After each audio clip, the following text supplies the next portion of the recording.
Good afternoon and welcome to Locked On NBA Daily. On today's show, the Lakers lost to the Kings last night. Is it crisis time in Los Angeles? Meanwhile, the Jazz rolled over the Cavaliers, begging questions about what the Jazz could be if they actually tried to win every night. And finally, all three of our teams are in action tonight, so we'll check in on the Nuggets, Heat, and Bulls.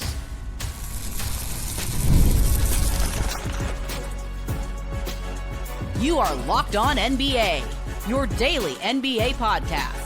Part of the Locked On Podcast Network, your team every day.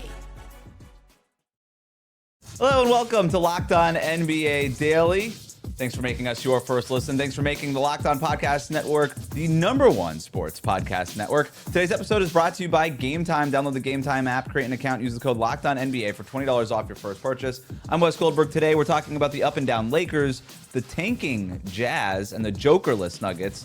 Plus we'll talk about the struggling Heat and what's going on with Haize's Chicago Bulls. We're doing it with the help of Locked On's local experts. I have two of the best with me, as always, from the Locked On Nuggets podcast, senior NBA writer from the Action Network. It's Matt Moore. Matt?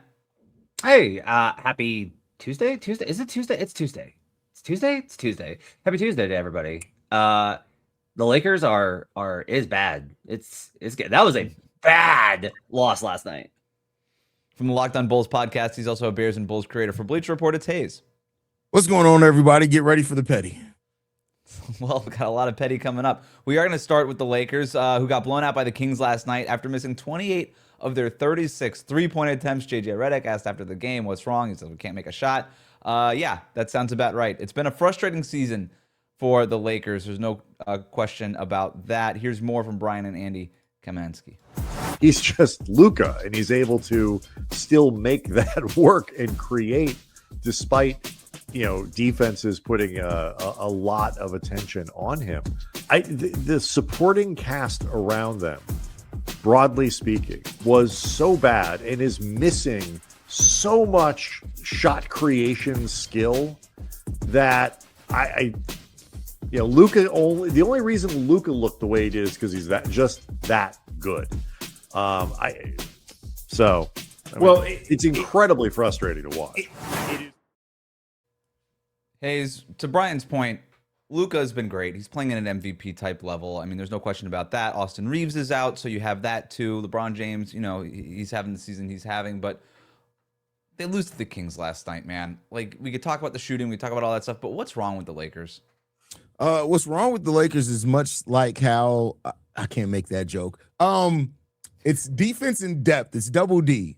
The defense and depth, they don't have it at all. Their defense is spotty. Sometimes they have really okay passable defense, but I don't think it's enough. And then the depth, like, you can get these great games from Luka, you get these great games from LeBron at times. Not to say that you always get that, but like, they just don't have functional, really good quality depth role players that they need on this team. And I think that's a huge thing that's holding this team back.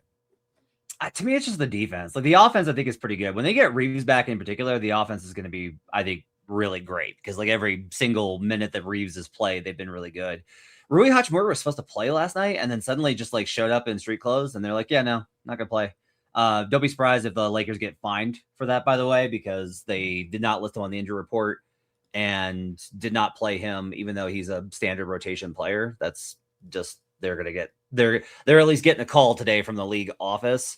I think with Reeves back, I think they're honestly fine. I think he's that important to them. I think one of the more interesting things here, though, is like the defense is so bad, and you're starting to see like people are paying attention. Luka's still horrible at this. Like, he's terrible. And I had hoped that DeAndre Ayton would have a bounce back season and put in some effort and be closer to what he was in Phoenix in those early years where, he was really good in 2021 when they went to the finals. He was the starting center for a team that went to the finals.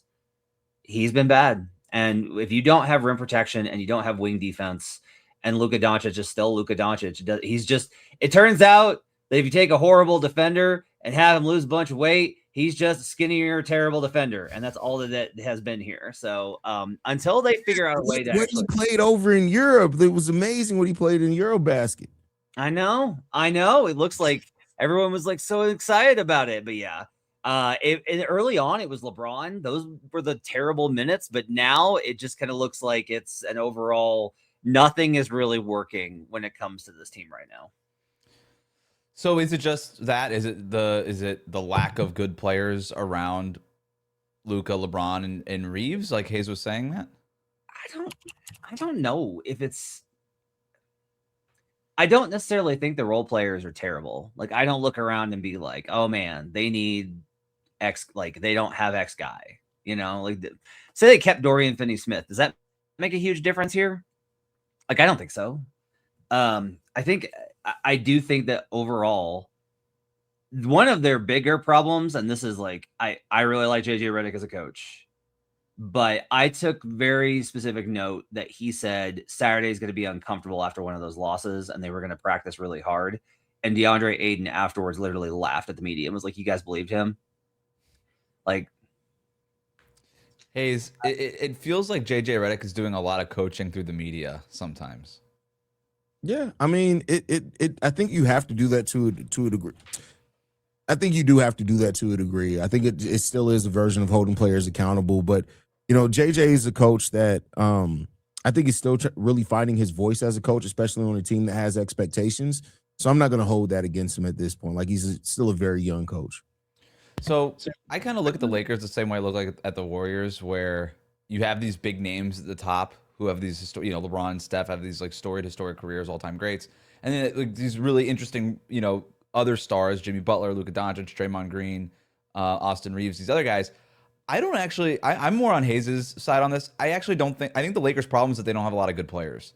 Like Marcus Smart used to be a good player. Rui Hachimura is injured, and that's been a big problem for him. Like Jake LaRavia has started strong and has kind of fizzled out. DeAndre Ayton has been a bust, even though I thought he actually played pretty well in Sacramento against the Kings last night. But overall, he's not been great. He hasn't been closing some of these games. They've actually been closing with Jackson Haize on some of these nights. And so I guess the natural question then becomes like, is there a trade, right? It's the same question we asked about the Warriors yesterday. Is there a trade that the Lakers can make, whether it's for a high-priced story name player or maybe some role players or something like that, that the Lakers can make that can maybe help stabilize these things? If not, we don't have to have this whole conversation about, is there a trade that makes them a contender, right? Because I just think that bar is so high. But is there a trade out there that can help stabilize things and make it a little bit less frustrating for them, Matt? Well, I don't understand why it's like, okay, they don't have good players, so they trade the not good players for good players, right? Where I'm like, they don't have great pick assets, so that's out. One thing before I get back to the trade stuff, Luka, Rui, and Reeves, their record is really good in those games, and they're a plus 6.2. Mm-hmm. Now, I think a good answer here is like you have to expect injuries in the NBA, and so maybe the bigger problem is like their depth is not good enough, and that's probably I think where we get to. Without trading Reeves, I can't see them adding an impact player high enough. Like, here's one conceptually, just like off the cuff. Let's put together Vando, maybe Rui, and Gabe. Throw in a pick, and you move it to Dallas for Klay Thompson and like Jaden Hardy. Something like that. I don't know if the money works on that, but if you do something like that, does like Klay Thompson, who's actually having a pretty good year, but like, does Klay Thompson move the needle enough, Haize? I don't think so. Hell no. I don't think so personally. I mean, Klay, like you said, Klay's having a solid season. I think sometimes, we overstate how good a season is. It's okay, but I don't think he really changes much for the Lakers. You don't have a blue chipper to trade. You don't have like a young prospect where it's like, ooh, that was Max Christie that you traded for Luka Doncic. Where's Talen Horton-Tucker when you need him? Yeah, like you need like the blue chipper, and they don't have the blue chipper. They don't. They have Bronny James instead. He had a 3-pointer last night. Ooh. Good for him. Lead to 15. Yeah. Talen Horton-Tucker right now actually is a free agent, so maybe they could just pick him up and then do the whole. I thought he was Tucker good plus last year. I don't understand why Talen Horton-Tucker's not in the league. Wait a second. Man, come on. This is what I'm talking about. You sit here and you complain about Denny, and you said that Talen Horton-Tucker was a good player last season? Come on, man. The cap has to stop. We have to stop the cap. Denny's fine. He's really great at drawing free throws. He's really no Talen Horton-Tucker, that's for sure. No Talen Horton-Tucker for sure. It's the tanking time of year, and one team seems to be getting a head start. We'll talk about that next. Today's episode of Locked On NBA Daily is brought to you by Game Time. During basketball season, there's nothing like being in the building. The energy, the crowd, that first big run that gets everybody on their feet. Fans want to be there for those moments, not stuck refreshing screens or guessing what tickets are really going to cost. That's where Game Time comes in. The Game Time app gives fans the advantage back, making it incredibly easy to score amazing tickets fast, simple, and without the guesswork. Browsing the Game Time app is straightforward and intuitive. Finding tickets takes just a few taps, and you can see the view from your seat before you buy, making choosing tickets easy, and you do it with confidence. Prices include fees up front, so the total is clear right from the start, and with features like zone deals, they help unlock great seats at even better value. Whether it's an NBA game or another live event, everything is right there in one place. Take the guesswork out of buying tickets with Game Time. Download the Game Time app, create an account, use the code LOCKEDONNBA, that's LOCKEDON NBA, for $20 off your first purchase. Download the Game Time app today and get in on the action. Today's episode is brought to you by ZocDoc. Finding the doctor you actually like can feel like discovering a diamond in the rough.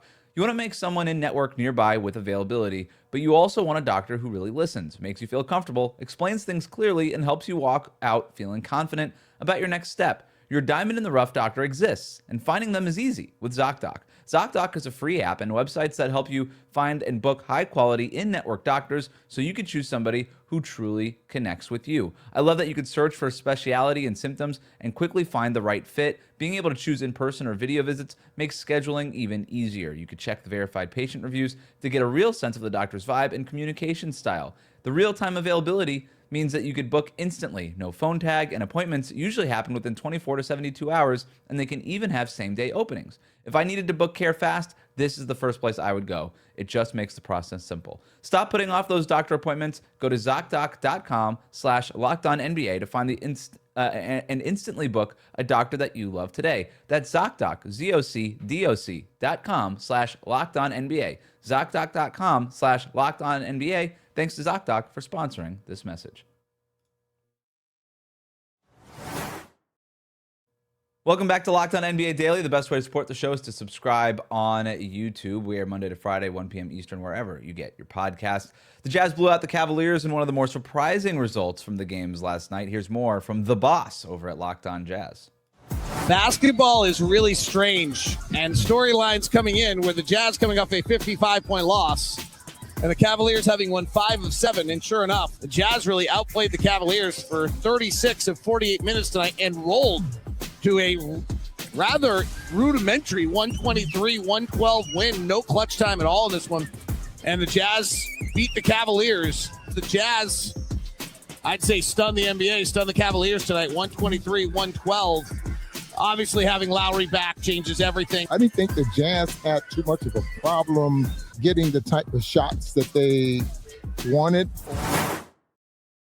So, Matt, that's a nice win for the Jazz. You texted us in the group chat. You said you wanted to talk about the Jazz. What stands out to you?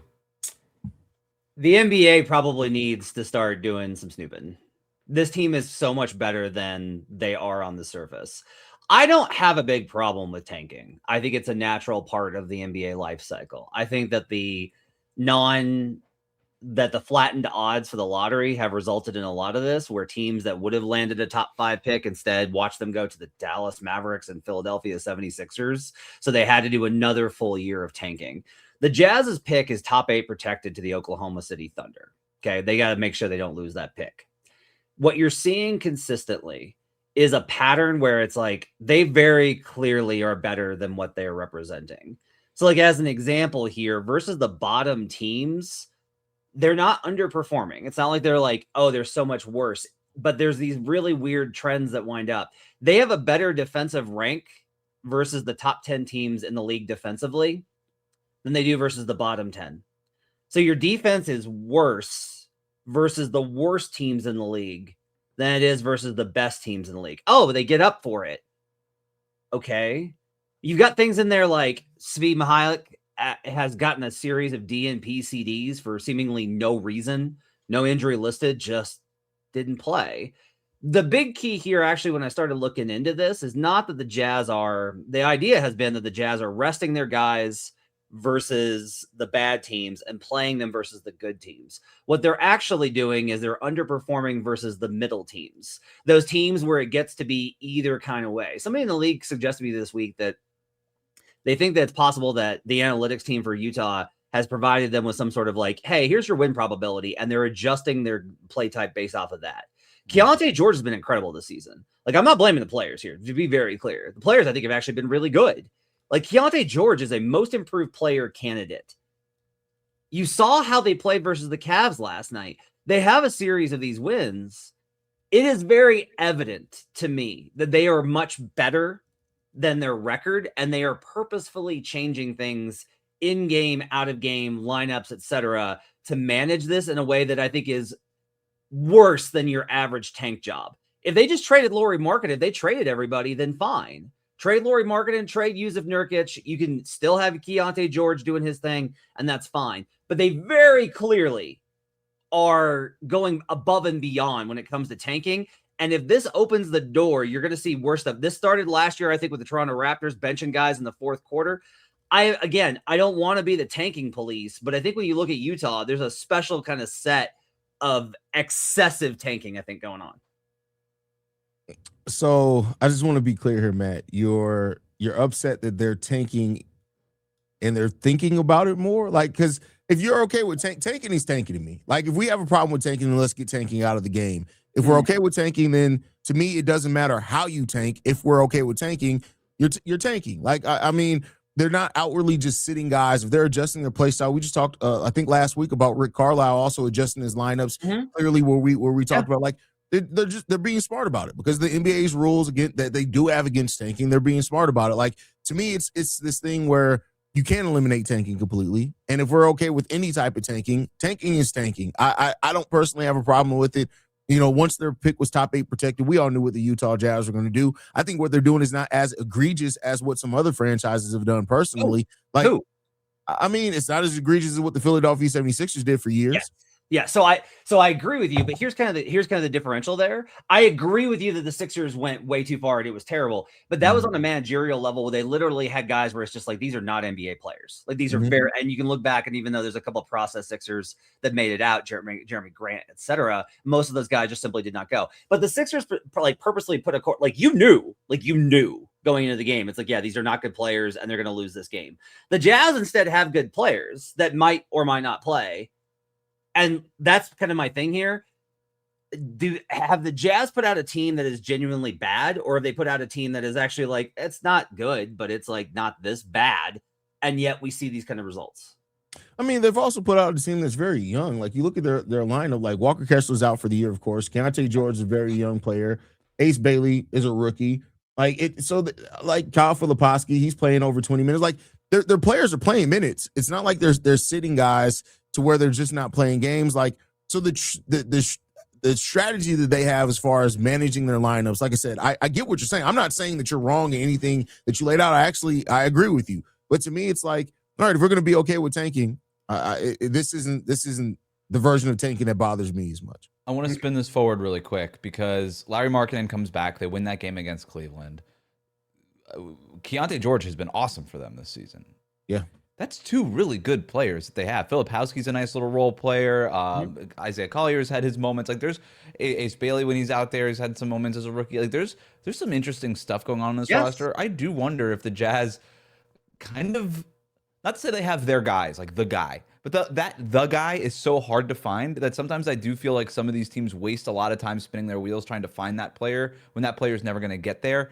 And you end up with, maybe you've had that guy. You end up with a Tyrese Maxey, or you end up with a Giannis or something like that. Again, not saying that Keyonte George or Lauri Markkanen is the guy, but those are two. That's a natural sort of duo that you can kind of build around. What if the Jazz were to kind of go the other way and say, yeah, we kind of like Lauri, we kind of like Keyonte George, we kind of found a couple guys here, we like some of these other role players. I don't know.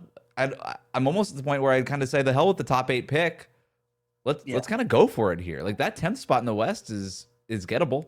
It's so tough for me because, like, I get all the numbers of you got to have a number 1 pick if you want to do X, Y, or Z. I just, like, look around. Okay, so last year, OKC, right? Where was Shea drafted? The Clippers. You guys remember? No, like, what was his number? In the draft, out at the end of the lottery. Yeah. Jalen Williams, obviously, like, Chet, number 2. Right, very important. But like, Chet wasn't like the biggest, wasn't that big of a reason for them to be this good. He's awesome. Shea was 11th. Great. Yeah, Shea was 11th. J-Dub was like, what, 4th-ish, somewhere in there. Like, I don't necessarily know that you need these like number 1s. I just don't know that you need these number 1s. Like, look at some of the number 1s that we've kind of seen and where those guys are now. Cade is a good example of another guy. They are more likely, but I am just kind of the opinion of, look, play the hand that is dealt you. That's my only thing I think with this is like play the hand that you're dealt. All right, you have Keyonte George, you have Lauri Markkanen, you have Yusuf Nurkic, who actually is surprisingly having, I think, a pretty good year. I think he's playing pretty well this year. And they are developing guys. I'm not saying they're not. They are absolutely developing young players. I am just kind of the opinion of them, Washington, Toronto last year. Some of these squads, I just think it's like, don't try so hard to lose. Like, it's okay to lose. It's okay to tank. It's okay to be purposefully bad. It's just when you start getting in all these machinations that I think we're going way too far outside the guidelines of the basics of like competitive sport. Not to sound like the Heat guy too much here, but I do think it starts to bleed into the culture of your organization if you're trying that hard to lose. For sure. But I also think like I don't even know if it's about getting the number 1 overall pick for the Jazz. Their pick's top 8 protected. If that pick wasn't top 8 protected, we may be seeing them compete harder. But you also made that choice, you know? But in a deep draft like this, like where you can get a franchise changing talent probably at 8, like I can understand why they would want to make it. You tank for 1 more year. And then after that, you gotta start coming out of this because you got good players and potentially another really good player. This is why I like that draft. It's why I like that tanking change of like, don't allow them to draft inside the top 10 or like top 5 in X amount of years. I don't think you should do it back-to-back years, but like 2 out of 3. Like, you get 2 years and then you got to get your way out of it. The Denver Nuggets are back in action tonight. They've been playing well without Nikola Jokic. What does it mean for their team's future? We'll talk about that next.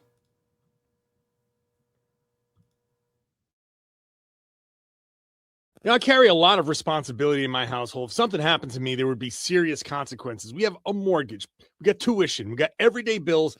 Those aren't going anywhere if something happens to me. And I know that's an overwhelming feeling, but I'm taking steps to protect my family by getting life insurance through Ethos. Ethos makes getting life insurance fast, easy, and 100% online. You can get a quote in seconds, apply in minutes, and get same-day coverage. There's no medical exam. You just answer a few simple health questions. You can get up to $3 million in coverage. Some policies are as low as $30 a month. And as of March 2025, Business Insider named Ethos the #1 no medical exam instant life insurance provider. Ethos has 4.8 out of 5 stars on Trustpilot with over 3,000 reviews.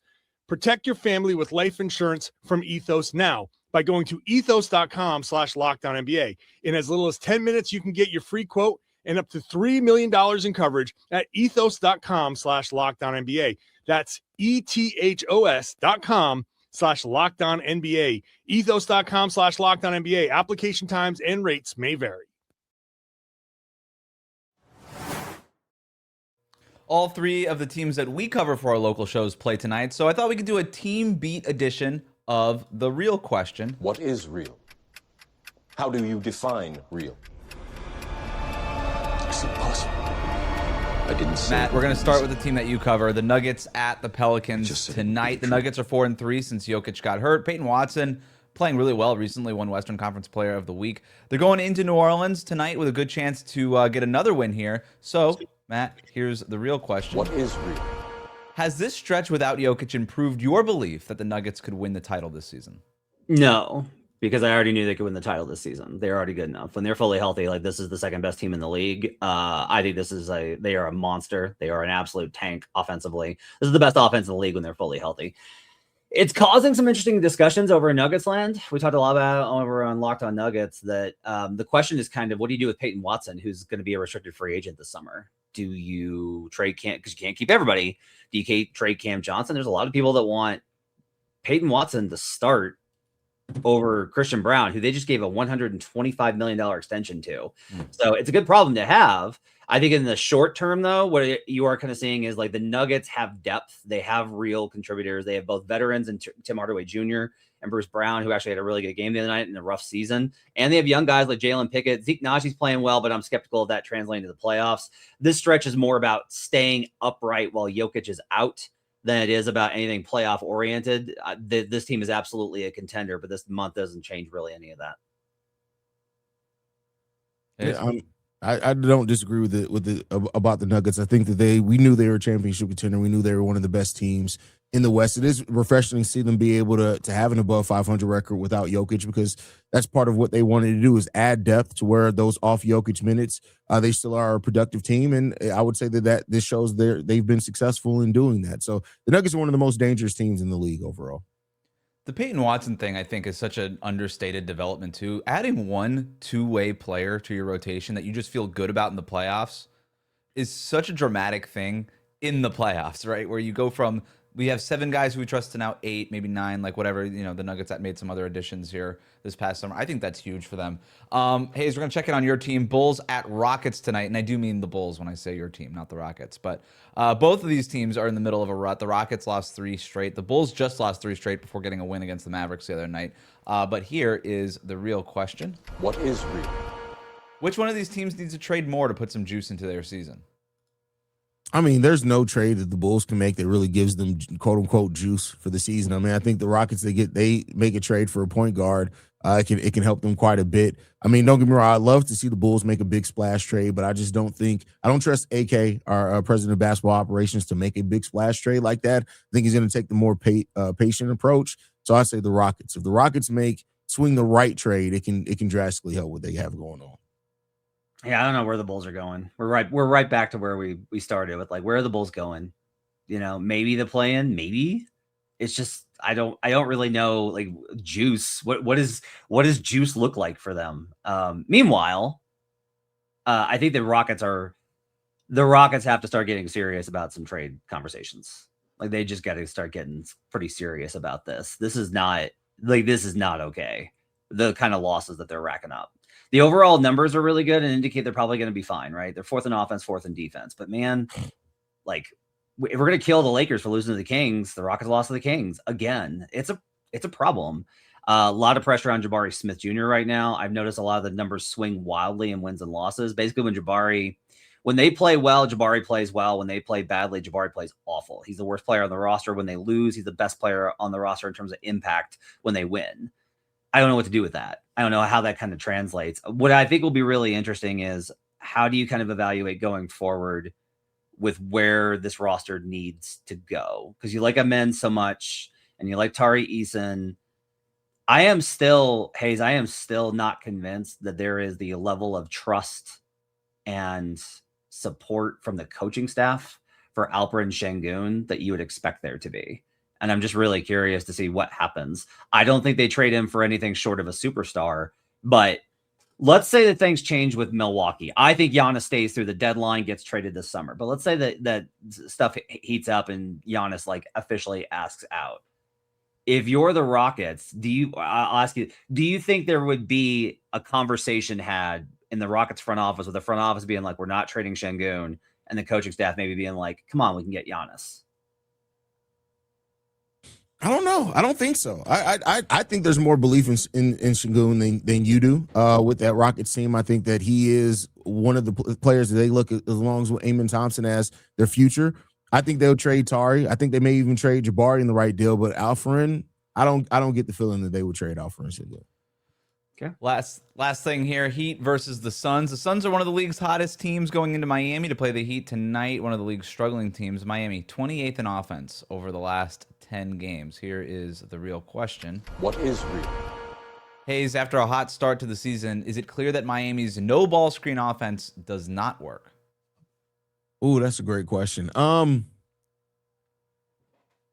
I say that it works situationally. I think there are some teams that'll work against as maybe a tool that you can have in the shed, maybe see how teams adjust to it. But I don't think it's something that you can get away with just running for the entirety of the season against every matchup and in the playoffs and expect it to have a high level of success. Matt, you're gonna love this. Wes, from Barry Jackson down in Miami, an Eastern Conference scout says, quote, he's not on Bam Adebayo. He's not really a max player anymore. It's amazing what's happened with him. The new offensive system hasn't done him any justice. His offense has regressed. He's not getting as many assists. He's better in pick and roll oriented system than what they're running now. I talked to another scout last week who he was always skeptical of LaRoche's system. He was skeptical of it in Memphis, and we saw what happened, and he was skeptical of it in Miami. I have nothing personal against Noah LaRoche. Seems like a perfectly nice guy. I just think that this is an attempt to reinvent the wheel that has failed. I like disruption and trying to do different things. I like being creative, but this is not working. There's nobody, you talk to the players, nobody's like, we love this system. It's awesome. Wes, like nobody there is like, yeah, it's great. Can't love it. Love it. Absolutely no separation on screens whatsoever. I just have to beat my guy every single time. It's great. I love it. To me, there's no question they got to go away from this back to more pick and roll stuff. Yeah, they were talking about it in that way, to your point, Matt, at the beginning of the year when it was working, when they were catching teams by surprise, and there was nobody in front of them to beat because they were just racing down the court and they were just getting open layup after open layup, and then teams started to get back in transition, right? They scouted it, they realized that they had to get back, and all of a sudden those guys were there. And yeah, the word around Miami right now is that it's not even the word, the numbers and the results show it doesn't work as well. And then, yeah, you talk to the players and they're not as enthusiastic about it anymore, and you just wonder, like, that system that LaRoche developed, it kind of rose to prominence in high school and then a little bit in kind of lower division college stuff. The NBA is a different beast, as we know, and I just wonder, like, is 82 games just too much to maintain that kind of tempo for? And even when the Heat do get to that tempo, their 10 highest paced games this season, they're 5-5. So even when they do hit that tempo, it's not like they're winning every time that they hit that up tempo offense. So I'm with you. I think they got to go away from it, and it doesn't mean that you have to get rid of it all completely. To Haize's point, like, you can keep parts of it, and you can run it and get in certain matchups. But when your best players like Tyler Hero, Bam Adebayo, and then I guess Kel'el Ware, like 3 of your best players are kind of made to thrive in a pick and roll offense, I do think that the Heat underestimated how hard it would be for those guys in particular to adjust to this new scheme and get into their spots, and it's been difficult for all of them at different times. I think you kind of got to go back to some of their bread and butter stuff. I'm always in favor of what's best for the team over what's best for the players, even the star players. I'm like, just win. That's what matters. Just win. Mm-hmm. I am kind of like, look, you can't expect these guys to get paid this much because it makes it look like Bam sucks now. Everyone's like, well, Bam just is bad. Like, that's the outside perspective. And it's like, you have to understand what's going on. Jaren Jackson Jr. is facing this exact same thing in Memphis. Like, he's vanished and everybody's like, well, I guess he just sucks now. No, it's a system. It's a scheme that they're running him in. Like, that's the problem here. And you have to be, I think there's got to be a balance of what's best for the team, but you make your team the best you can be by maximizing the best talent on your team. Correct. And I am not necessarily a talent is everything guy, but you do have to optimize the talent that you have. And Miami's not. If you like what you heard today, subscribe to Locked On NBA Daily wherever you get your podcasts, including on YouTube. Thank you to Matt and Haize for their expertise every day. Thank you for making the Locked On Podcast Network your first listen. We'll see you right back here tomorrow on Locked On NBA Daily.